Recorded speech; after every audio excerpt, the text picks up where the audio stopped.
de un centenar de publicaciones y realmente es un experto en el ámbito de la archivística y la modernización de la archivística y cómo ésta debe modernizarse para aplicar los nuevos estándares y la tecnología en la innovación de la transformación digital.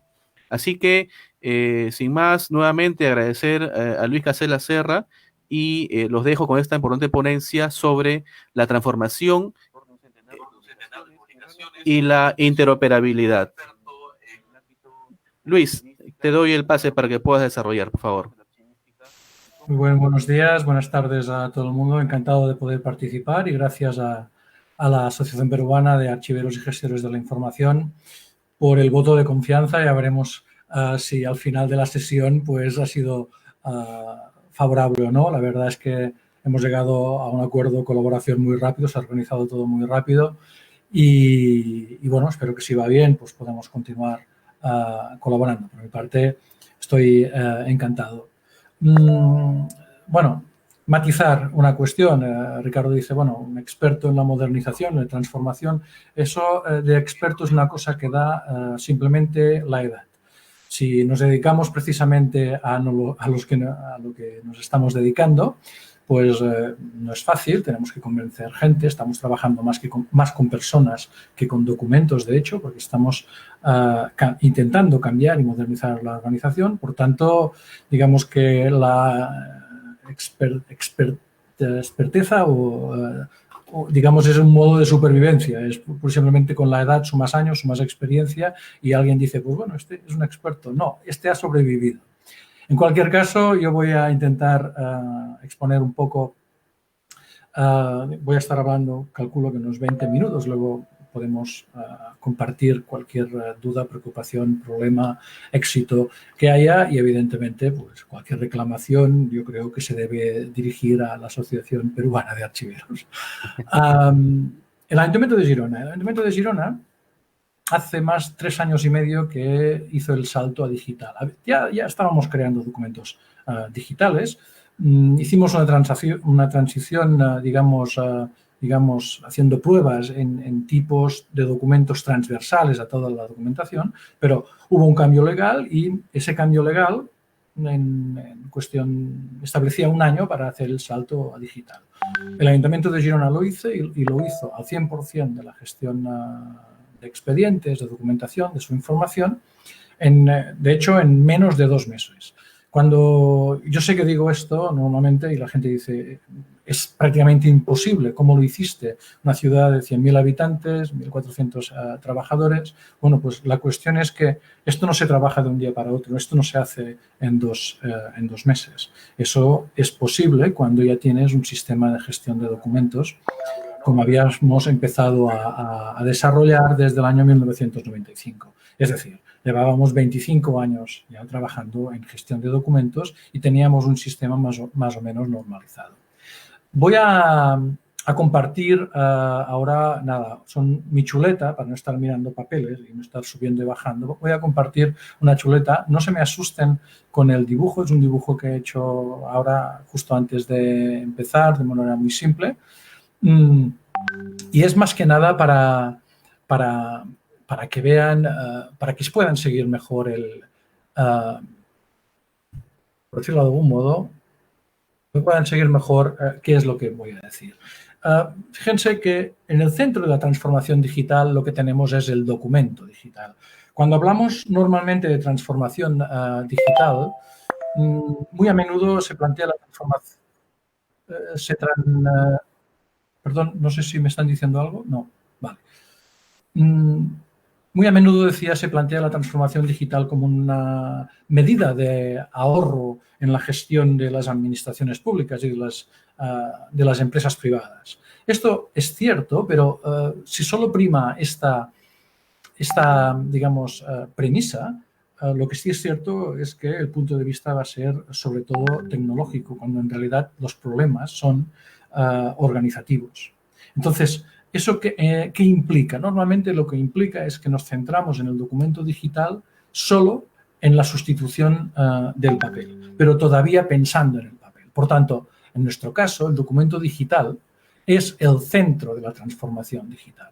de la transformación digital y de cualquier sistema de comunicación que establezcamos entre nuestros iguales o nuestros clientes, nuestros ciudadanos o nuestros superiores. Por tanto, el documento digital no es otra cosa que el resultado de la relación entre personas. Y ese resultado de relación entre personas es necesario documentarlo. Y es necesario documentarlo en un sistema de confianza que sea compartido. Es decir, nosotros no podemos gestionar en digital, sí podemos si nosotros mandamos sobre nuestros ciudadanos, y de hecho lo hacemos, pero no mandamos, administramos. Entonces, la relación debe ser mutua. Y esa relación de confianza en digital se basa pura y simplemente en la identidad de esos ciudadanos y del trabajador público o del trabajador de esa empresa y en la firma digital. Eso es lo que en general decimos que la firma digital y la identidad, en principio, garantiza la autenticidad de los documentos. Pero bueno, la autenticidad de los documentos, ¿desde qué punto de vista?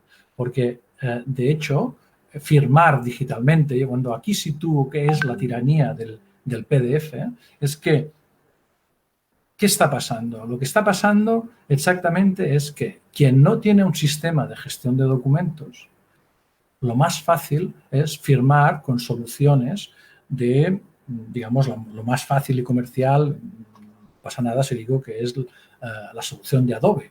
Y firmamos la firma dentro de ese documento. Eso permite que ese documento pueda circular por cualquier canal, incluso por correo electrónico, con la firma dentro. El problema es que la identidad vinculada a esa firma digital caduca al cabo de 2 o 3 años. Entonces, si ese documento firmado tan fácilmente de firmar, tan fácilmente de transmitir y comunicar, no cae o no se captura o no se ha producido dentro de un sistema de gestión, no tenemos otra alternativa que mantener la autenticidad con la refirma digital. Eso, para que se hagan un poco a la idea, digamos, es lo que actualmente se vende más. Se vende a nivel de discurso en muchas charlas y también, sobre todo, porque es un producto comercial. ¿Qué ha sucedido para que en los últimos 20 años un debate que era cerrado, que todo el mundo aceptaba que la refirma digital no era viable, qué ha pasado para que ahora de golpe todo sean soluciones de firma digital?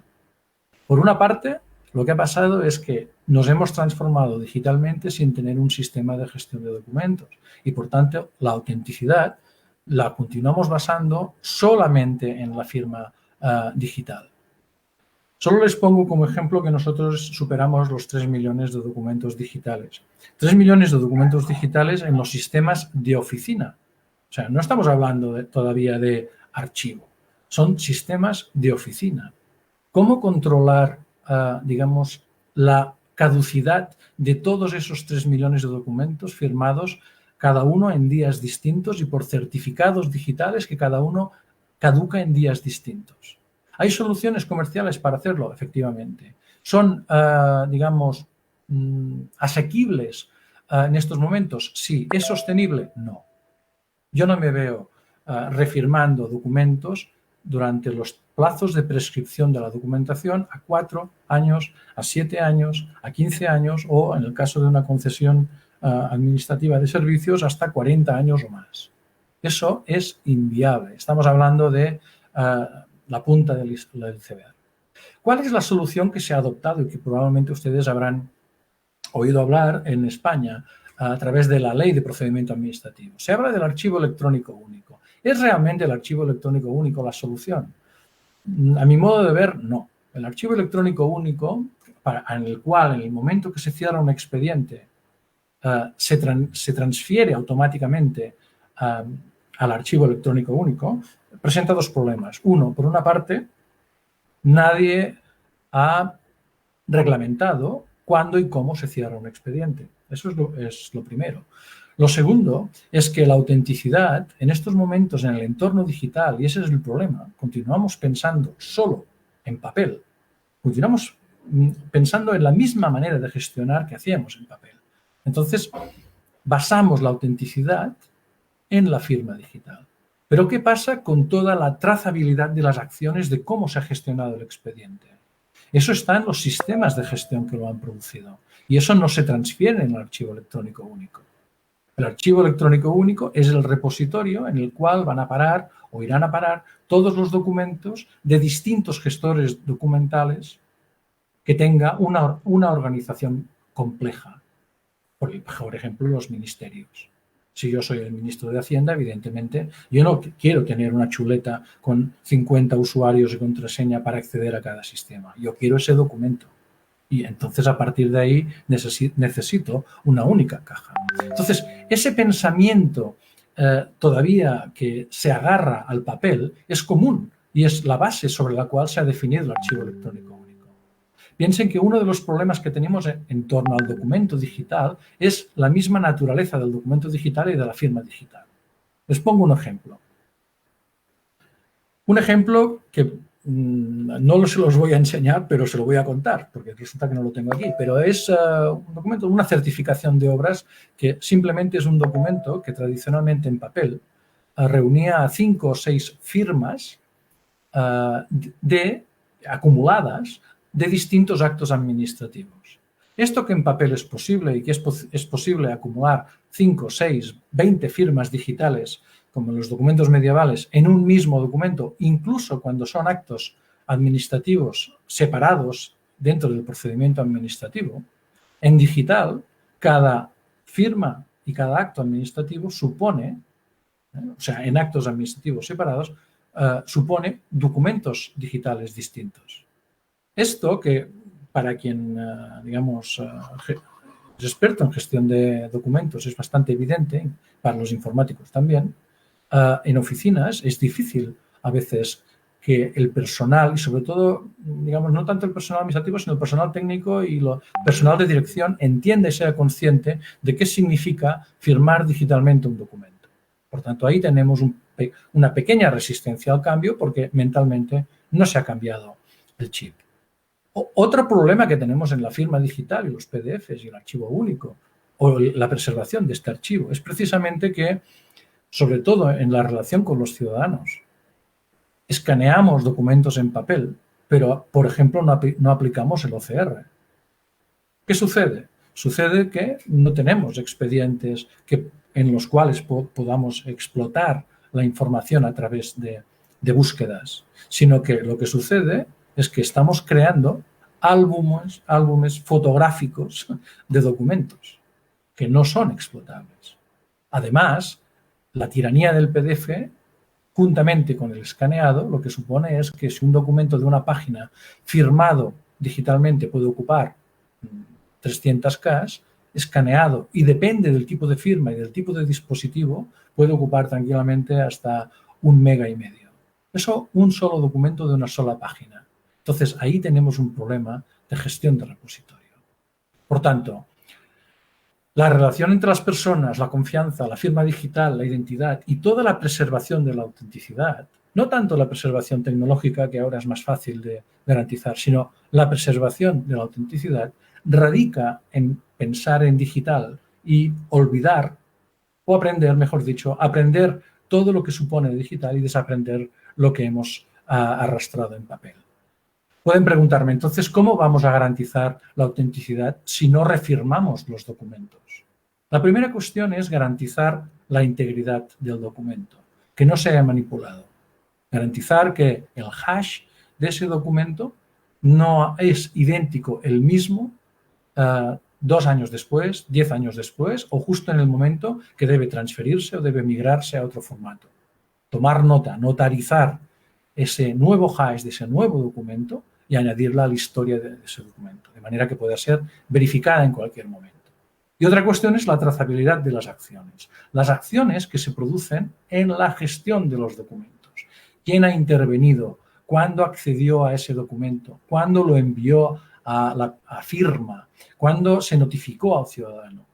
Todas esas acciones que están en los sistemas de gestión y que cuando se transfiere el expediente al archivo o archivo electrónico único, no se transmiten. Entonces es muy importante que esa integridad y esa trazabilidad de acciones, que no solo presupone la autenticidad del del documento, sino también la veracidad, poder probar la evidencia electrónica en sede judicial, por ejemplo, se mantenga durante el plazo de vigencia y de rendición de cuentas de ese documento. Es decir, deben conservarse hasta que el documento no haya prescrito. Bueno, eso suena muy bien, pero evidentemente hace falta tener conocimiento, normalización de todos estos documentos y de sus prescripciones. Y ese control de la integridad vinculado solo es posible a través de un sistema de gestión de documentos. Sin un sistema de gestión de documentos, hasta aquí podríamos haber llegado, pero estaremos siempre dependiendo de la firma digital. Con lo cual, la firma digital va a ser un continuo refirmar de documentos, insostenible en el tiempo, más caro, que no va a suponer ningún ahorro como el que se ha previsto inicialmente, y evidentemente el colapso de la organización a medio plazo. Eso pongo a Dios por testigo, por decirlo de algún modo, que va a ser así si no existe un sistema de gestión de documentos que permita racionalizar, evidentemente, toda la información tratada. Implementar un sistema de gestión de documentos es complicado. Hombre, es complicado si encima la organización ya no dispone de sistema de gestión. Porque si existe un sistema de gestión, bueno o malo, nosotros podemos negociar que se inserten nuestros requisitos, los requisitos de que desde nuestro punto de vista van a preservar la autenticidad a lo largo del tiempo. Si no existe sistema de gestión, nuestro esfuerzo va a ser doble, porque al mismo tiempo que negociamos todos los requisitos de nuestro ámbito, deberemos además construir las bases de ese edificio y cambiar sistemas de trabajo. Por tanto, fíjense que el sistema de gestión lo que favorece es la normalización del tratamiento de la documentación y de la información, la eficiencia, es decir, conseguir los resultados con el mínimo coste, con una disminución efectiva de costes, una de verdad, la sostenibilidad en el tiempo y la posibilidad de mejora continua. La mejora continua es indispensable para cualquier organización, pero solo es posible a partir de un sistema corporativo que racionalice la información. Pensemos, por ejemplo, cuando yo hablo de la tiranía del PDF, la facilidad con la cual explotamos el PDF, incluso cuando ha sido bien hecho, con texto, o sea, nacido digital el documento, no digitalizado, ¿no? El problema que tenemos es que tenemos que tender a datos, a gestionar datos. Tenemos la protección de datos que en el PDF implica disponer de licencias y tener que censurar o tapar datos protegidos de los ciudadanos, de las personas o confidenciales de la organización, y tenemos que hacerlo a mano. Eso no es, digamos, mejora continua. Por otra parte, hay quien dice, podemos aplicar soluciones de la inteligencia artificial, pero eso no es moderno. Permítanme que se lo diga, no es moderno, porque es reproducir el papel pasivo del archivo cuando estaba a la espera de recibir los documentos. Digamos que hemos aprendido lo suficiente como para que debamos intervenir en el origen, también en protección de datos. Por tanto, ¿qué necesitamos? Generar plantillas, formularios de documentos que permitan anonimizar de manera automática ya en las oficinas, no después aplicando soluciones de inteligencia artificial que, primero, uno, todavía están por consolidar, dos, tienen que ser asequibles y tres, tienen que ser normalizables en muchos ámbitos. Por tanto, en este punto estamos. Y otra cuestión es que en esa normalización, eficiencia y sostenibilidad es donde realmente se produce, a partir del sistema de gestión de documentos, una transparencia y rendición de cuenta real y también un acceso, una garantía al derecho de acceso a la información. Entonces, volvamos atrás. O sea, ¿cuál es el problema en torno a la interoperabilidad para conseguir todo esto?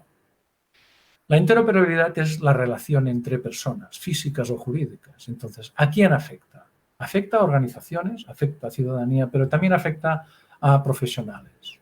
Si hablamos de organizaciones, estamos hablando de ¿qué entendemos por interoperabilidad? Pues entendemos la posibilidad de intercambiar automáticamente la información.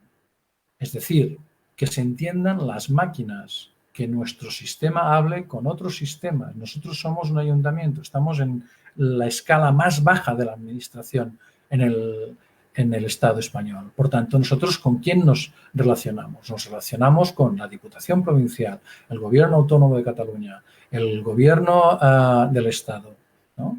Cada uno de ellos con protocolos distintos, muchas veces. Y, además, con el famoso Esquema Nacional de Interoperabilidad, que fue muy criticado porque todo el mundo, sobre todo los profesionales del ramo de la archivística, consideramos que era muy, muy, muy limitado. Pero precisamente a mí me gusta porque es muy, muy limitado. ¿Por qué? Porque es un consenso de mínimos.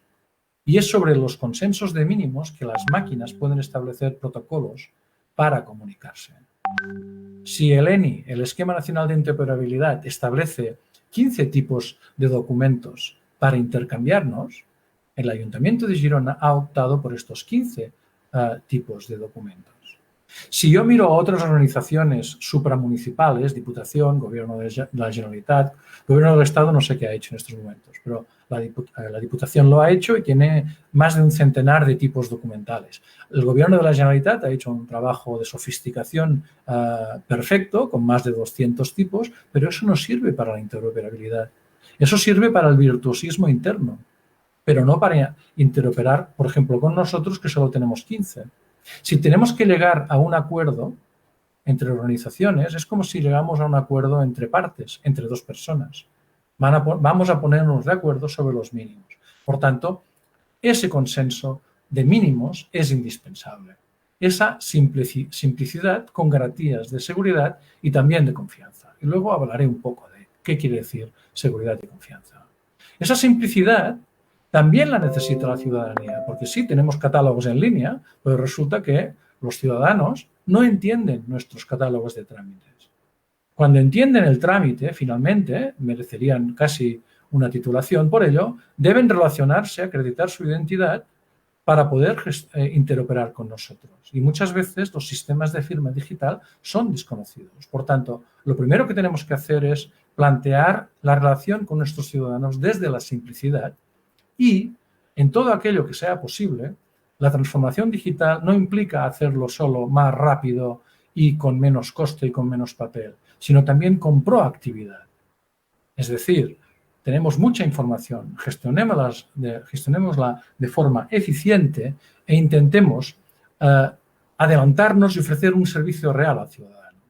Y finalmente, el tema de los profesionales, con los cuales, entre nosotros, profesionales de la gestión de la información, archiveros, tecnólogos, juristas, debemos ser interoperables, porque debemos consensuar y normalizar lo suficiente para generar políticas normativas y procedimientos que, por una parte, redunden en la gestión de los sistemas y también redunden en la prestación de los servicios públicos digitales. Piensen, por ejemplo, que a través de Interpares, nosotros, basados en la nube también es los sistemas de interconexión entre el mismo ayuntamiento y sus servicios, pero cuando hablamos con otras administraciones, cuando interoperamos con otras administraciones, estamos conectando nuestro sistema a los sistemas de dichas administraciones. Entonces, con Interpares analizamos la preservación de la autenticidad en dichos sistemas digitales en los cuales nosotros, muchos de ellos han reproducido la filosofía papel y enviamos el documento electrónico. No intercambiamos el documento electrónico, lo enviamos. O sea, intercambio es intercambiar de manera automática entrándolo en un repositorio. No, hacemos un oficio y adjuntamos el documento. Hemos analizado esos documentos y resulta que estos documentos pues, no tienen ni políticas, ni normativas, ni procedimientos sobre la seguridad y la confianza hacia nuestras organizaciones. ¿Quiere decir que debemos confiar por defecto en el Estado o en el gobierno catalán o en la Diputación Provincial solo porque estén por encima de nosotros? O sea, la confianza nunca es por defecto. La confianza siempre es el efecto, la confianza que está aquí, siempre es el efecto en cascada de la articulación de políticas, normativas y procedimientos. El acuerdo entre partes de decir, lo vamos a hacer de esta manera para que sea seguro, para que sea de confianza y encima lo vamos a intentar que sea simple. Por tanto, si no conseguimos este cambio de perspectiva, creo que ahora estoy dejando de compartir si no me equivoco. ¿Qué es lo que sucede realmente? Pues sucede que sin este cambio de pensar en digital y desaprender lo que estamos haciendo en papel, tendremos muchos documentos digitales que no serán explotables porque serán imágenes de documentos. Tendremos muchos documentos con la firma incrustada, firmada con Adobe, fuera de sistemas de gestión.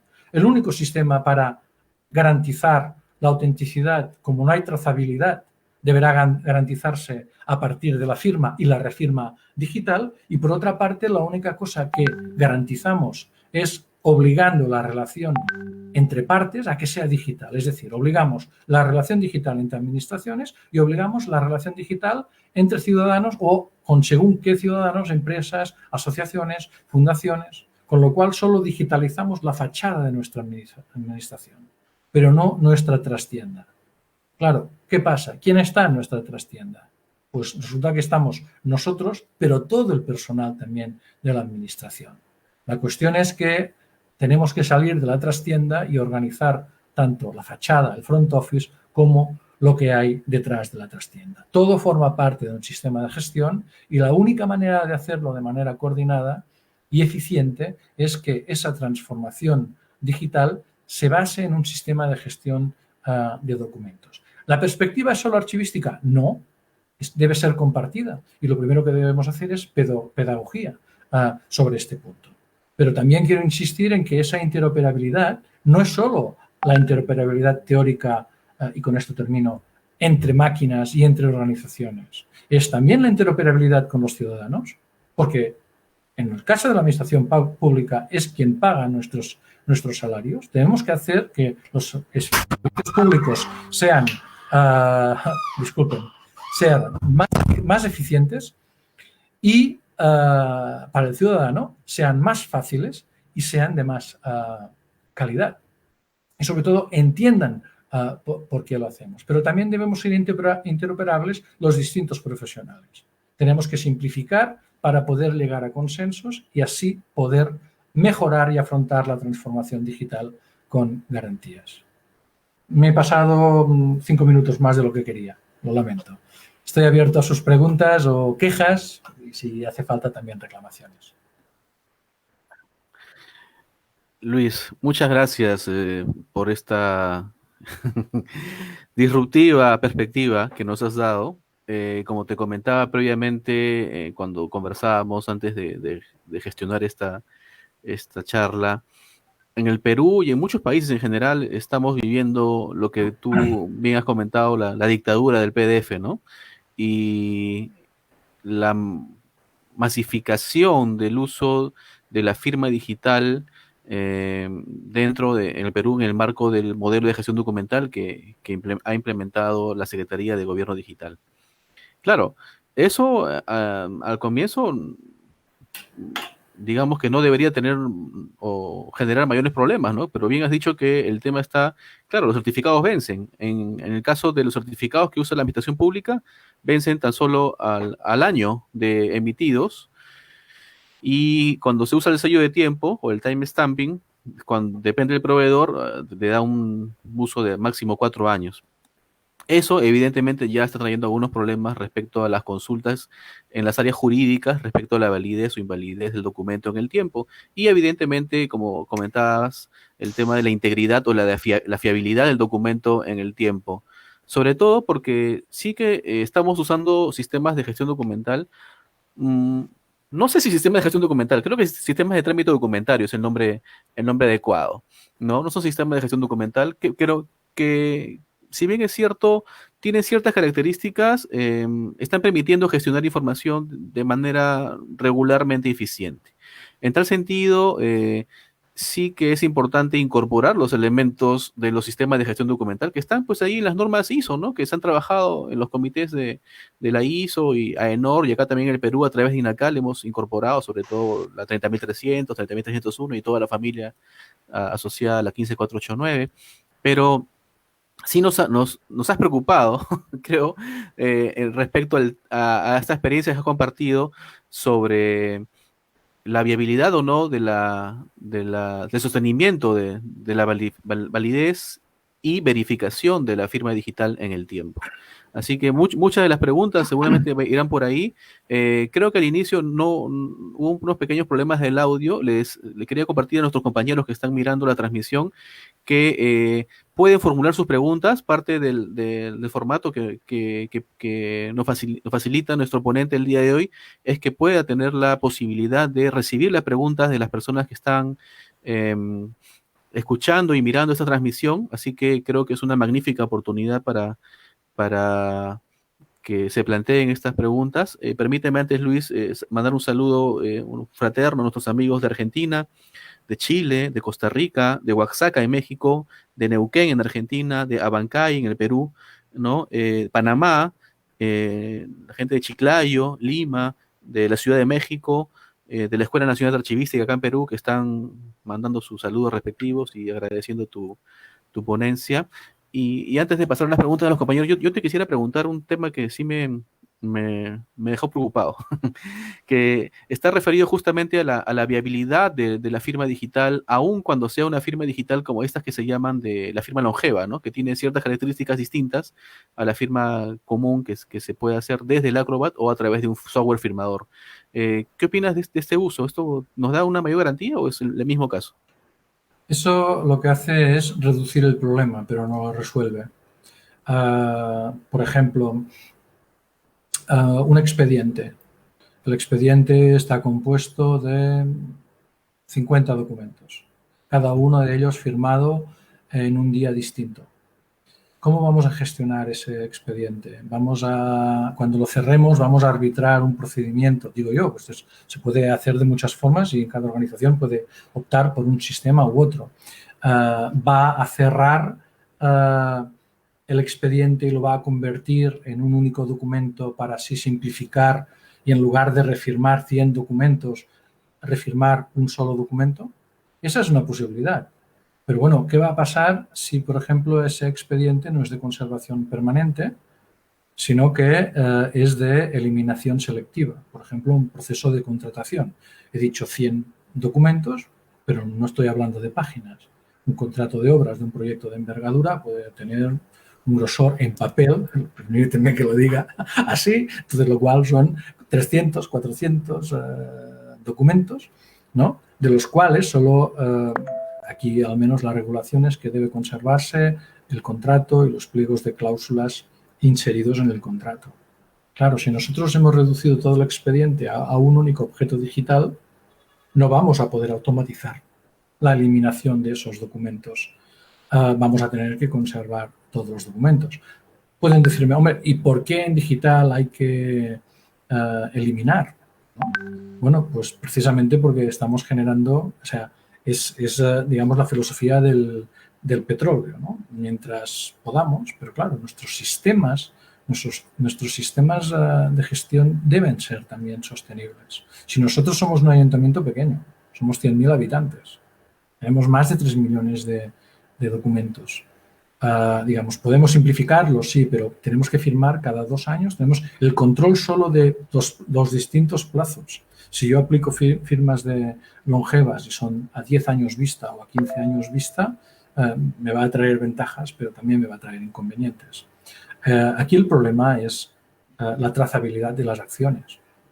Cuando un juez incauta documentación o computadoras digamos, de un grupo terrorista o de un grupo mafioso, es evidente que el grupo mafioso no se dedica a firmar digitalmente sus fechorías en su ordenador. ¿Qué se hace en estos casos?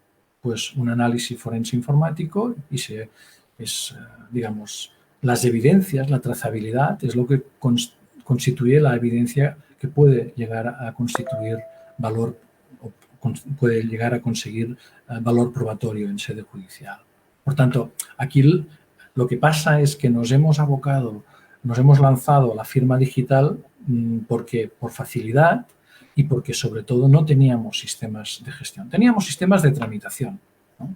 Temas de tramitación sí, pero no hay una base y sobre todo los sistemas no, digamos, registran toda la trazabilidad de manera bien hecha y si lo hacen en un formato no accesible para los gestores, solo para los tecnólogos, para los informáticos. Sí, es cierto. Es por ello que resulta importante la participación de diversas especialidades, ¿no? Y por eso la importancia también de incorporar elementos archivísticos a los sistemas de gestión de documentos. Así que voy a empezar las preguntas, Luis. ¿Me permites? La primera pregunta de un común amigo, Omar Rojas, nos pregunta, ¿Sí? en todo caso, ¿cuáles serían los requisitos mínimos para que un sistema de gestión de documentos pueda funcionar en las entidades con estas características, ¿no? que se precisan? Bueno, los requisitos mínimos, digamos que son las bases de un sistema de gestión documental, es decir, un sistema de clasificación normalizado, y eso es lo primero que deberíamos garantizar, un sistema de clasificación que sea lo más normalizado posible. Debemos interoperar entre los profesionales para conseguir un sistema normalizado de mínimos entre administraciones del mismo nivel. Nuestro sistema de clasificación y el cuadro de clasificación específicamente es la herramienta fundamental sobre la cual se basa todo, los circuitos de firma, es decir, todos los circuitos de firma han adoptado nuestro sistema de codificación de series para lanzar un proceso u otro y saber quién debe firmar ese documento y quién no, y cuándo debe saltarse una fase del procedimiento u otra, ¿no? Eso de entrada, el sistema de clasificación. Otra es el sistema de control de la documentación, es decir, los campos mínimos, ¿no? Que evidentemente están conectados. Alguien me decía en archivos históricos, bueno, la ISATG, bueno, de acuerdo, pero es que los campos mínimos de la ISATG están en todos los sitios. Pero luego, para garantizar el control, todos los campos de trazabilidad, yo recomiendo, por ejemplo, el producto interpares, a los productos interpares que analizan todos los componentes que debe tener un documento, que básicamente, si lo tuviéramos que resumir, es con las iniciales, con 2 Qs y 2 Cs. Es el qué, el quién, el cuándo y el cómo. Es decir, cada paso, saber, digamos, es la trazabilidad clásica de las acciones, ¿no? Y sobre el control de los documentos y la clasificación, evidentemente basada en la clasificación, el calendario de conservación y de eliminación. Si no tenemos un sistema de gestión y por descontado de acceso, protección de datos, acceso libre, transparencia, pero si no tenemos un sistema de gestión de documentos realmente que garantice la preservación de la autenticidad, no digo ya a largo plazo, sino a medio plazo, la evaluación es una herramienta estratégica, porque sí que nos permitirá evaluar en bloque determinada documentación. Por ejemplo, la documentación que se produce en el Ayuntamiento de Girona, todos los ayuntamientos de gestión tributaria, ¿no? Y en el ámbito municipal en España y en Cataluña. Todo lo que es gestión tributaria y recaudación, sé que está entre 2 plazos de prescripción.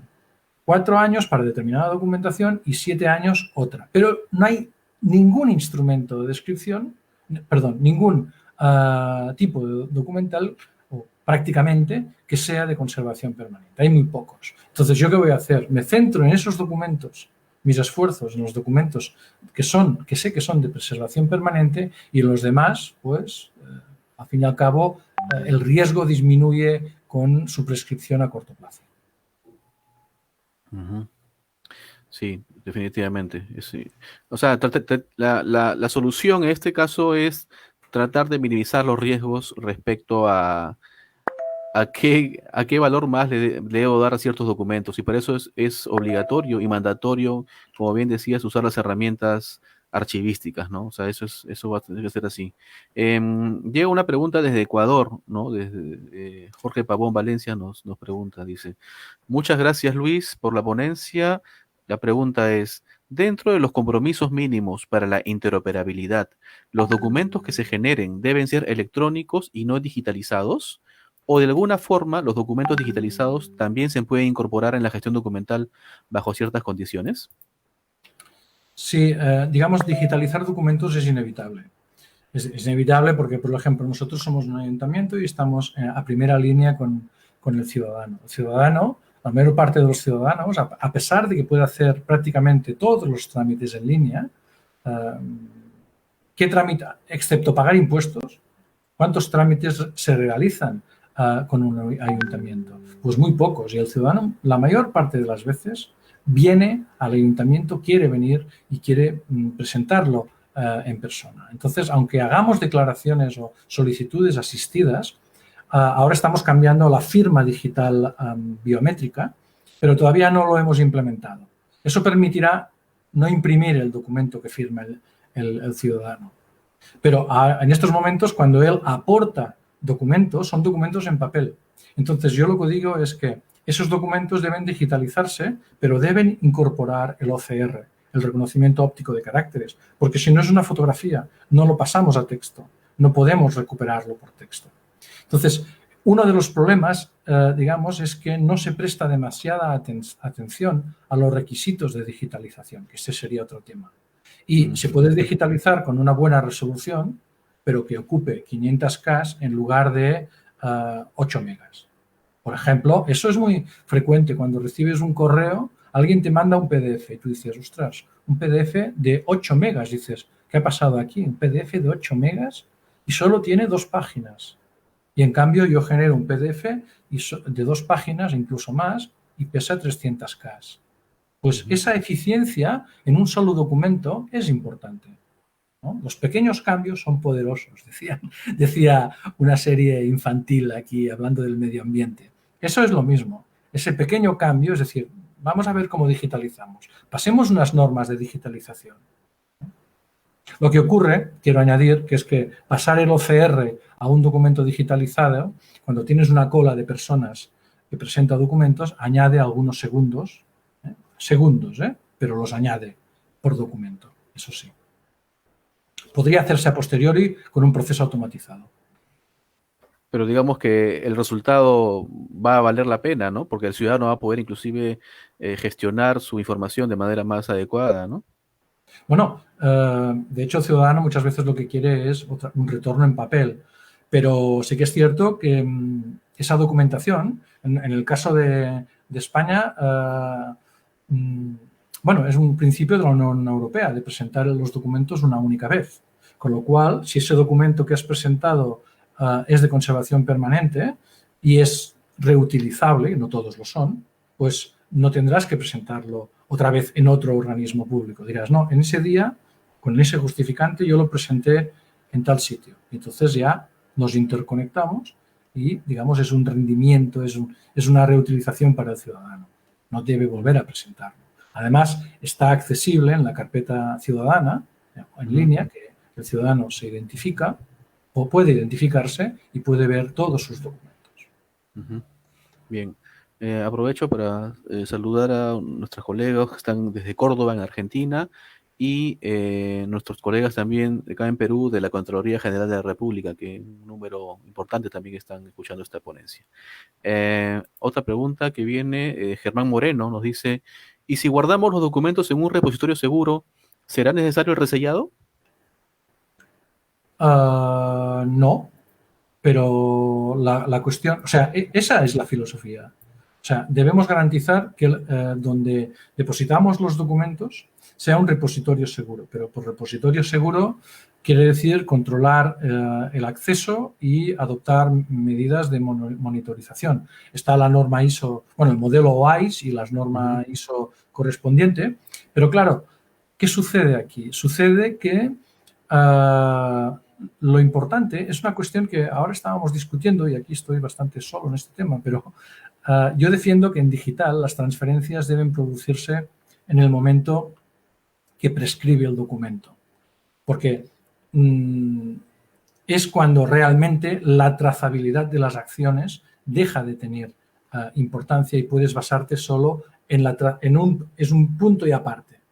Es decir, si un documento prescribe en este momento cronológico, quiere decir que es susceptible de litigio durante todos estos años y no solo vamos a reclamar sobre la firma digital de uno o dos documentos, sino también de cómo se ha gestionado este expediente. En cambio, en el momento que prescribe, yo debo garantizar que ese documento tiene esa integridad y debo garantizar en el futuro esa misma integridad y, por tanto, el repositorio sea seguro. ¿Qué quiere decir con ello? Quiere decir que las transferencias en base a prescripción lo que hacen es reducir la carga de preservación de evidencias a largo plazo.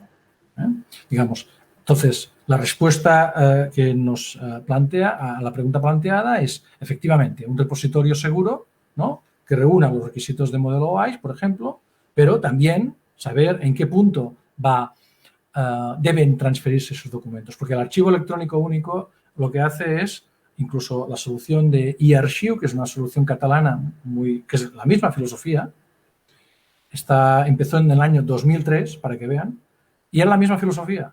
Pero claro, si tú transfieres justo en el momento que se cierra el expediente, debes garantizar que además se conserve toda la trazabilidad. Solución de archivo digital seguro muy buena, que permite hacer muchas cosas, se desarrolló en 2003-2004, pero no entró en funcionamiento hasta muchos años después. ¿Por qué? Porque no había sistemas de gestión de documentos suficientemente extendidos para poder cargar la información. Entonces, eArchive tenías que entrar la información a mano. Eso es un poco el indicador de cómo está también la gestión de documentos en Cataluña. Pero en España ya también, claro. Hay una pregunta de Sandra Méndez, de Entre Ríos, en Argentina. Nos pregunta, ¿cómo puede calificar la implementación del sistema de gestión documental en su ayuntamiento? ¿Fue exitosa? Bueno, teniendo en cuenta que esto va a quedar grabado para la posteridad, debo decir que sí, fue exitosa. Sí, fue exitosa. Fue exitosa. Lo que fue sorprendente. Al año siguiente nos dieron un reconocimiento del Consorcio de Administración Abierta de Cataluña, AOC, a la administración, digamos, fue la que quedó primera en ciudades de más de 50.000 habitantes, teniendo en cuenta que nosotros, por delante está el Ayuntamiento de Barcelona, Sabadell, Tarrasa, Badalona, creo que somos la 9ª ciudad o la 10ª. Entonces, sí, porque tenemos, además, por ejemplo, todo el tema de contratación lo tenemos automatizado. Nosotros debemos publicar en el registro público de contratos todos los contratos. Dijeron, no, por debajo de 5.000 euros no es necesario por su complejidad. Nosotros podemos publicar, hacer público el gasto de 1 euro por un café. O sea, se puede publicar todo, hasta el punto de que el 38% de los contratos publicados en toda Cataluña eran del Ayuntamiento de Girona. Entonces, sí, fue un éxito, sí, en cuanto a resultados y sorprendentes en la rapidez de hacerlo. Pero tiene un coste para la organización.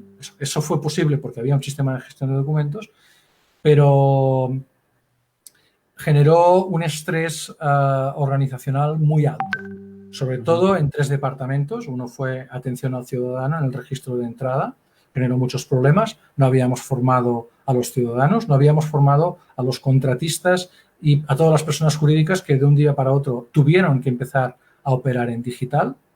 Eso hay que hacer campaña y formarles. Tuvo problemas el departamento de estrés organizacional, el departamento de informática, y tuvo de estrés organizacional nosotros como sección de gestión documental y archivo, porque tuvimos que trabajar muchísimo. Pero quiero puntualizar una cosa, el personal, sobre todo administrativo, también técnico, pero sobre todo el personal administrativo del Ayuntamiento de Girona fue sensacional en toda la transición, sobre todo de los 2 o 3 primeros meses, ¿no? Pero desengañémonos, ¿eh? O sea, si me dicen, ¿recomendaría hacer un salto digital al 100%? O sea, sí, pero con cariño, ¿eh? Es decir, yo no soy partidario de los expedientes híbridos, que también los tenemos al principio, y es un problema. No soy partidario. Y sí que es muy práctico empezar de cero y a partir del lunes lo hacemos, pero la formación del personal es clave. Es fundamental, repito, fundamental. No solo el tema operativo, sino que entiendan que hay un cambio muy distinto en gestionar un documento digital de uno en papel.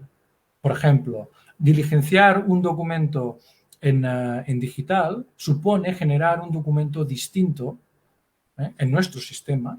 O sea, si estamos utilizando Adobe, podemos ir añadiendo firmas en el mismo PDF.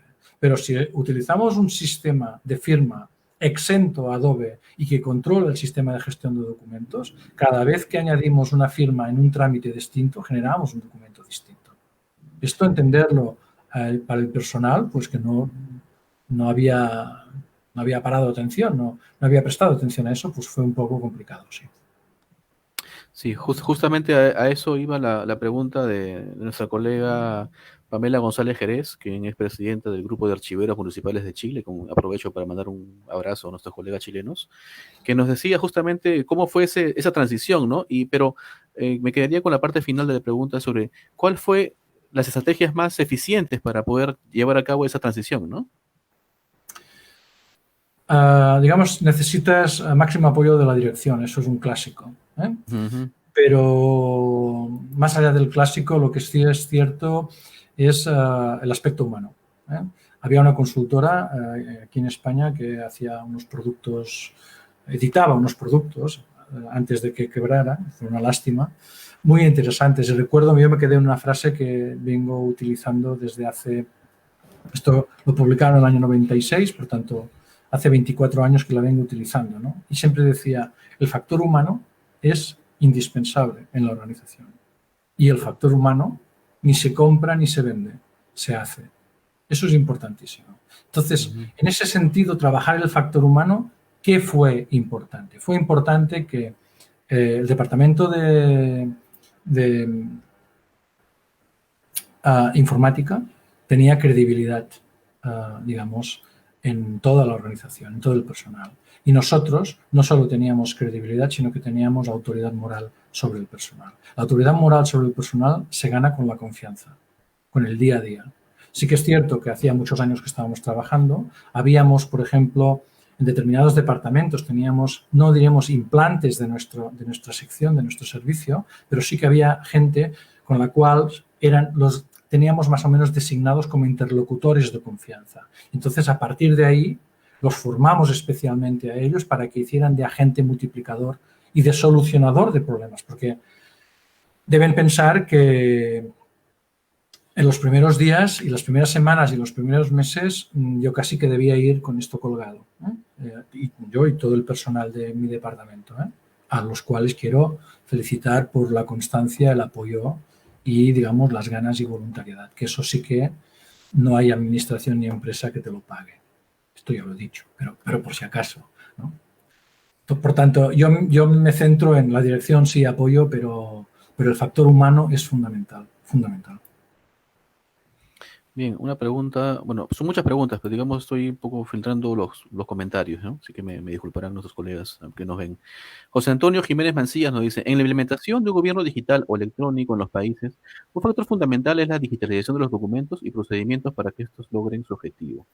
¿Cómo deberían los archivos implementar la interoperabilidad a nivel nacional, teniendo en cuenta el servicio de la ciudadanía y la creación de nuevos instrumentos archivísticos para este fin? Los archivos nacionales. Sí. Yo creo que el papel de los archivos nacionales tiene que ser, va a depender de cada sistema archivístico. Yo se lo pregunté en el último congreso que hicieron la Asociación de Archiveros Catalanes, se lo pregunté a John Sheridan en la ponencia que hacía, que es el Archivo Nacional del Reino Unido. Y ellos, en su sistema, yo ya conocía más o menos, pero me interesaba especialmente la preservación digital. Ellos tienen un sistema en cascada en el cual ellos elaboran requisitos de mucha calidad que publican en el web y que, además de los requisitos, ofrecen plataformas de ayuda, en algunos casos, y recursos de ayuda para a las administraciones de rango inferior. Pero yo quería insistir no tan solo en el aspecto tecnológico, es decir, no solo en la cuestión de cómo deben ser las plataformas. Yo insistiría en dos bloques. Uno, en aquello que nos compete 100% a nosotros. Es decir, municipalidades, hagamos un cuadro de clasificación que esté consensuado en los mínimos, ¿no? Y que sea aplicable, por decirlo de algún modo, en todos los municipios. O en todos, nosotros tenemos municipios, consejos comarcales, diputaciones, es decir, normalización de la clasificación. La clasificación de oficinas no tiene por qué ser la clasificación del archivo histórico. Nosotros podemos tener una clasificación codificada para oficinas que luego jugamos con una doble codificación, pero esto no de ahora. Esto lo empezamos en el año 94, este sistema de doble codificación. De manera que la codificación de la clasificación de oficinas entronca en una clasificación funcional en el archivo histórico. Pero sí que si el Archivo Nacional tiene competencias sobre eso, lo importante es potenciar esos sistemas de normalización. Eso por una parte. Otra es concienciar de dos cosas. Una, que todos los servicios digitales, son los servicios públicos digitales, tanto los que son entre administraciones públicas como los que las administraciones públicas prestemos a los ciudadanos, cuenten con políticas que regulen la confianza, la seguridad, la identificación de las personas, la confidencialidad de los datos. Y que si yo tengo que depositar mis documentos como municipio en algunos trámites forzados que hacen las administraciones de rango superior, yo pueda tener un control sobre su documento. Si yo pierdo el control, no puedo garantizar que la evidencia de ese acto administrativo también es segura jurídicamente para el ayuntamiento. Y, en tercer lugar, los archivos nacionales deberían promover, digamos, políticas y formación y recursos para que se entienda que la preservación de la autenticidad no recae solo en la firma digital, sino que recae en la preservación del contexto. Nosotros tenemos documentos del siglo XII, por ejemplo, el ayuntamiento fue creado en 1285, en el siglo XIII. ¿Cómo sabemos que ese privilegio del rey es auténtico? No por la firma, o también por la firma, pero es por el contexto. La tipología del documento, el hecho de que tenga una copia transcrita en el Archivo Real de Barcelona, que esté transcrito en su momento, que era su sistema de gestión de documentos, de hecho, en el libro de privilegios del Ayuntamiento de Girona, el hecho de que haya paralelos en otros municipios. Entonces, fíjense que no tenemos trazabilidad de acciones, pero tenemos documentación del contexto. Yo creo que los archivos nacionales tienen campo por recorrer, porque en parte es interoperabilidad profesional, es decir, es un consenso entre profesionales. Así es. Pero es un tema de debate, ¿eh? Sí, claro, lógico, pero los sí. archivos nacionales la perspectiva a veces es distinta. Sí, pero desde los archivos nacionales sí que en todo caso deberían generar los espacios, ¿no? Para poder desarrollar Sí. justamente estos debates. Cerramos ya casi con un par de preguntas más, Luis, si me permites. De Mariana Nazar nos agradece por tu ponencia, que realmente es muy buena, y pregunta, ¿cómo consideran que los archivistas o archiveros o archivólogos podemos avanzar en nuestra formación respecto a estos temas? ¿Cómo creen que se puede concientizar, incidir, ¿no?, a las autoridades respecto a los requerimientos básicos para un adecuado sistema de gestión integral que pueda colaborar con la transformación digital, cuando por lo menos en la Argentina, ¿no?, lo que suele suceder es que se presenta la transformación digital en sí misma como la solución a los problemas de gestión? ¿Qué opinamos? De entrada, agradecer la pregunta, saludar a Mariana Nazar, hace tiempo que no nos vemos. Y luego, dos cuestiones. Una, a nivel profesional. A nivel profesional no hay nada que genere más enriquecimiento que llegar a acuerdos. Es decir, cooperación profesional. Antes de empezar a reclamar, o sea, no podemos, digamos, clamar solos en el desierto, ¿no? Justamente ayer tuve que recuperar un texto de un texto. La introducción que hizo Luciano Duranti en el Simposium de Interpares en Costa Rica para enviárselo a una persona que me lo pedía. Es una página y media y recuerdo una frase que decía, traducida, decía, si quieres avanzar rápido, anda solo. Si quieres llegar más lejos, ve acompañado. Entonces, la primera parte es crear espacios de encuentro entre profesionales. Anécdota. Cuando yo empecé, que era incluso joven, esto era en el año 92, yo ya tenía experiencia en archivos. Y era en archivos históricos y en archivos administrativos, pero era de archivero clásico. Apruebo unas oposiciones en el Ayuntamiento de Cassà, de la Selva. 7.000 habitantes en ese momento. Y me dicen, ¿tienes un mes? Y lo mío siempre es plazos complicados. Ahora veo que es la tónica de mi vida. Dicen, tienes un mes para montar un sistema de gestión de documentos, que en ese momento ellos tampoco sabían qué era. Yo, claro, acababa de ganar las oposiciones, digo, sí, claro, por descontado. La ignorancia es atrevida. El sistema de gestión de documentos yo había leído alguna cosa, pero no había trabajado nada. Automáticamente, a 6 kilómetros está un ayuntamiento que es Llagostera, con una archivera y una técnica de administración general fantásticas, que son amigas del alma, Marta Albá, Fina Solà. Me planteo allí, las invito a desayunar y digo, tengo que hacer esto. Me plantean toda su experiencia y lo primero que hicimos, a lo de poco, fue crear un grupo de trabajo con distintos archivos del mismo tamaño de ayuntamiento y planteamos muchos problemas. A partir de los problemas solo lloramos 10 minutos, porque la terapia colectiva está muy bien, pero solo durante 10 minutos. Luego nos prometimos que todas las lágrimas serían lágrimas secas. Y a partir de ahí empezamos a buscar información. Cuanto más información reuníamos, que en ese tiempo era difícil porque Internet no existía, cuanto más reuníamos, más dudas teníamos, pero sobre las dudas más aprendíamos. Entonces, primera cuestión para mejorar, digamos, la formación y la negociación. Primero, trabajar, crear equipos, voluntariamente, efectivamente, pero ahí se crean espacios, se crea conocimiento. Ves que tus problemas son los mismos que de otra persona. Lloramos un momento, hacemos un café, hacemos una cerveza y lo vemos todo distinto. Esto, uno. Dos, otra, mirar para afuera. ¿Qué quiere decir mirar para afuera? A un gobierno solo lo puedes presionar, al personal directivo, con el efecto espejo. Y sí. Nosotros estamos haciendo esto, ¿no? Esto es muy bueno, es una mano completa. Pero si miras esta otra mano, que esto es lo que están haciendo a nivel internacional, verás que vas con la mano cerrada. Eso es lo que realmente duele. ¿Y es práctico? Sí. ¿Cómo hemos avanzado nosotros? Diciendo, sí, bueno, nosotros lo queremos hacer así, pero fíjate, en Vancouver, ¿no? Interpares, que hay muchos recursos, todo está colgado en el web de Interpares y son recursos interesantísimos. Entonces dices, mira la referencia internacional. El mayor proyecto archivístico de la historia es Interpares, que ha durado 20 años. Entonces, el mejor, el benchmarking, el mejor, nos está diciendo que hagamos esto. Las normas ISO dicen que hagamos eso. Nosotros estamos haciendo lo otro. La responsabilidad es tuya. Pero que no seamos el único. No soy yo solo Luis Esteve Casellas, sino que éramos un grupo de personas que intentamos encontrar soluciones para elaborar instrumentos de ayuda.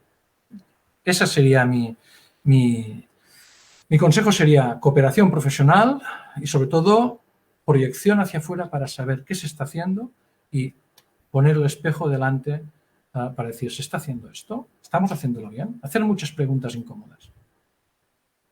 Bien, desde la Municipalidad de Lince, acá en Lima, Darío Lacalle nos comenta que están embarcados en justamente implementar la gestión documental digital y nos comentan que lo está haciendo con mucho cariño, pero es un poco complicado porque igual hay que trabajar duro con el factor humano, ¿no? Pero lo bueno es que tienen toda la confianza y el apoyo del alcalde, así que esperan llegar a buen puerto, a modo de comentario. Y nos comentan acá, y también es una preocupación, creo que también respecto a en qué momento, bueno, ya dijiste que tú recomiendas que se transfieran los documentos electrónicos cuando hayan prescrito, ¿no? Pero en algunos casos se está planteando que el documento electrónico también, así como los cuadros de clasificación, se incorpore los plazos de retención, ¿no? Una vez vencidos los plazos de retención, pasen, digamos, al repositorio digital a cargo del archivo central. Y a la vez también el reto está en gestionar paralelamente el físico, ¿no? ¿Qué opinas justamente de esta mixtura de funciones que tenemos que desarrollar los archiveros? Ah, bueno, en primer lugar, digamos, darles mucho ánimo en este empeño. Si tienen el apoyo del alcalde, tienen mucho de ganado. Si tienen el apoyo del personal, casi que les auguro, no será un partido ganado por goleada 10-0, pero 11-6-4 es muy buen resultado. Muy buen resultado. Entonces, primera cuestión. Sí, hay que gestionar. Nosotros continuamos gestionando transferencias en papel y eliminando documentos en papel. Es inevitable. Hay que hacerlo compatible.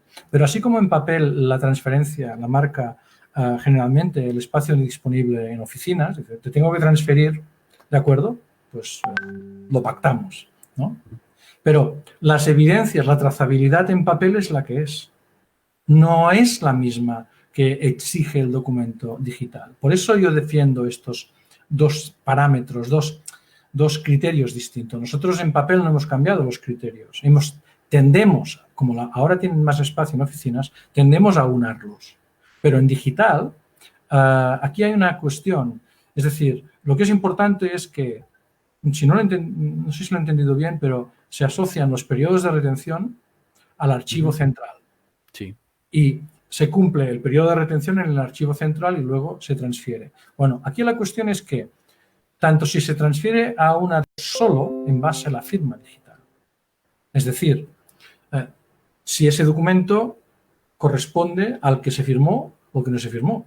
Pero si lo que está viciado no es el documento, sino el procedimiento administrativo, el proceso de gestión, debería recurrir forzosamente a lo que es el sistema de tramitación.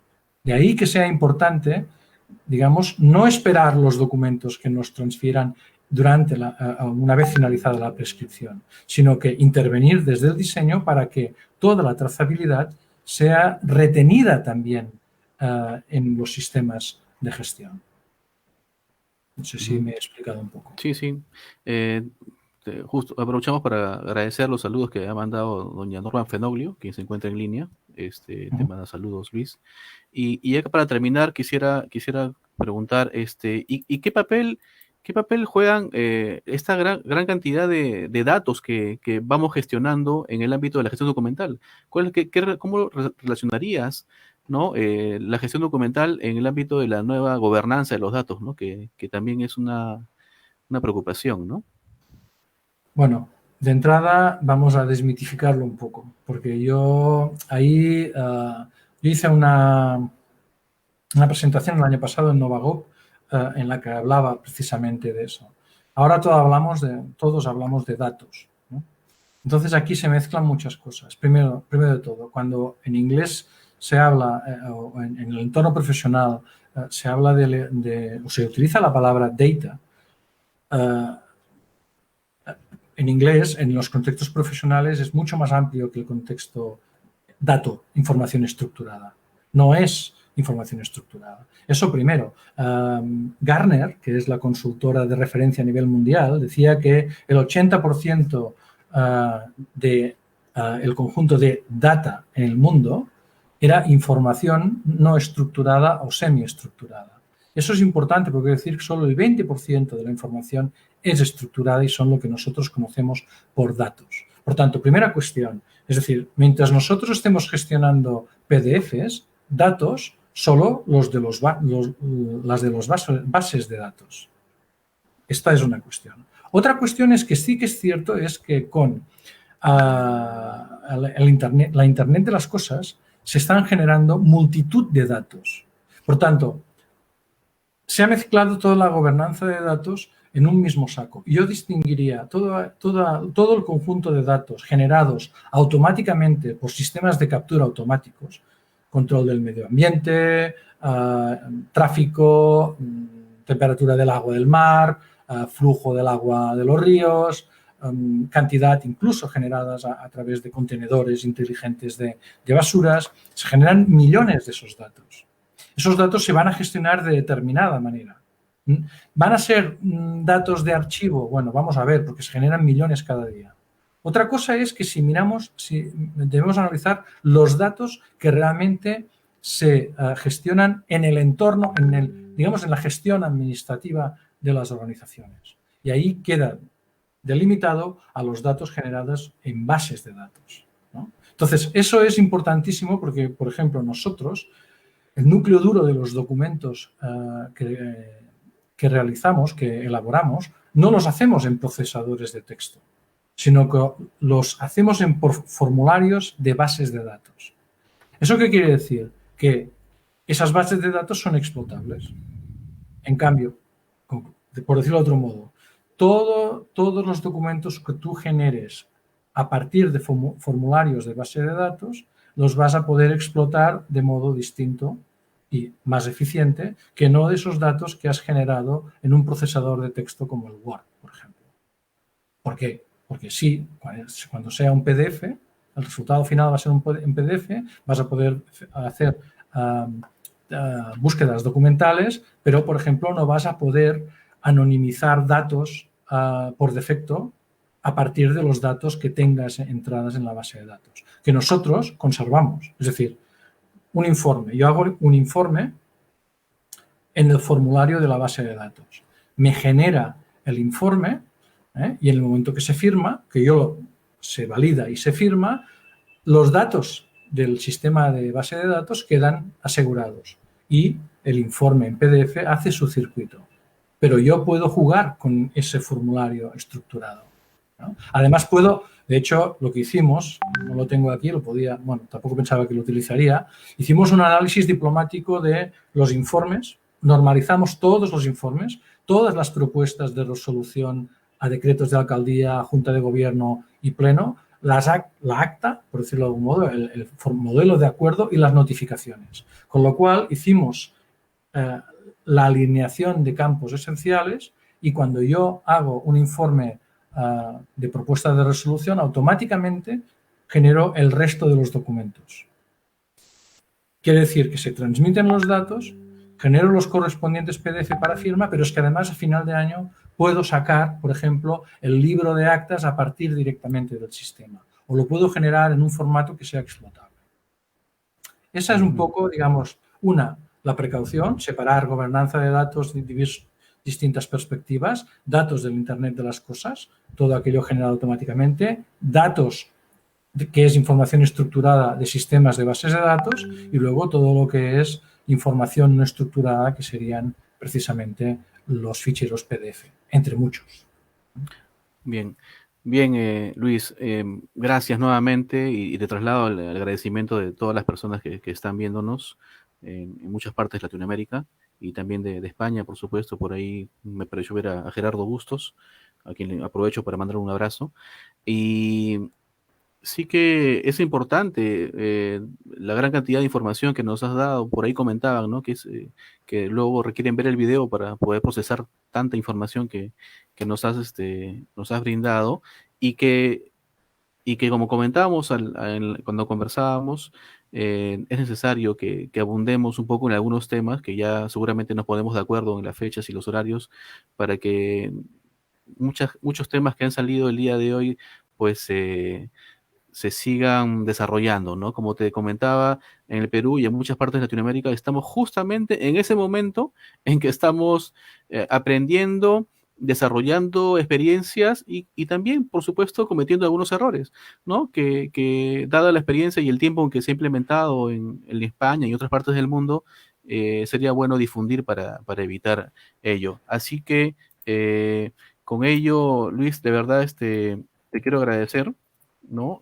Muchas gracias a nombre de la Asociación Peruana de Archiveros y Gestores de la Información, la gentileza que has tenido y a través, evidentemente, de Omar Rojas, quien fue nuestro contacto y quien también es parte de la asociación, por supuesto. Agradecer esa gentileza que has tenido y desde ya te comento que vamos a tocar tu puerta nuevamente para gestionar alguna otra ponencia o sobre todo para intercambiar información que es fundamental. No sé si quieres dar algunas palabras finales antes de... Yo por mi parte encantado de poder colaborar. Digamos, sé que he condensado muchísimas cosas, pero también lo que planteasteis, digamos, o lo abarcabas todo a un nivel más alto, pero todo, dar una visión general, yo pienso que era necesario para lo que vosotros me pedíais. Nosotros continuamos aprendiendo, cada día pasan cosas. cosas que son distintas de lo que pasó el día anterior, por tanto, aquí todos aprendemos.